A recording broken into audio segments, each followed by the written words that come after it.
সাধাৰণ জ্ঞানৰ বাবে আজি ভিডিঅ'টি সম্পূৰ্ণকৈ চাব। শৰীৰত কোনটো ৰোগ থাকিলে বেছি ঠাণ্ডা অনুভৱ হয়? আপোনালোকৰ সন্মুখত অপশ্যন আছে এ কৰ্কট, B diabetes, C ulcer, D বৃক্ক ৰোগ। ইয়াৰ উত্তৰ হ'ব অপশ্যন ডি বৃক্ক ৰোগ। বেছিকৈ টমেটো খালে শৰীৰৰ কোনটো অংগৰ ক্ষতি হ'ব পাৰে? আপোনালোকৰ সন্মুখত অপশ্যন আছে এ বৃক্ক, বি হৃদয়, চি চকু দুটা, ডি ফেটি লিভাৰ। ইয়াৰ উত্তৰ হ'ব অপশ্যন এ বৃক্ক।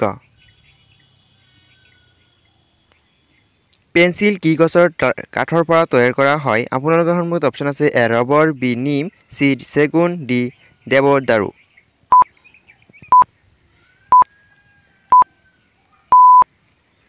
ইয়াৰ উত্তৰ হ'ব অপশ্যন ডি দেৱদাৰু।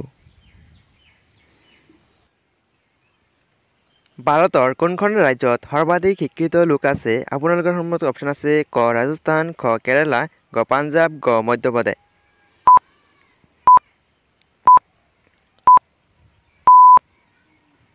ইয়াৰ উত্তৰ হ'ব অপশ্যন খ কেৰালা। কোনখন দেশত মাজনিশা সূৰ্য দেখা যায়? আপোনালোকৰ সন্মুখত অপশ্যন আছে A Africa, B Norway, C Japan, D Iceland.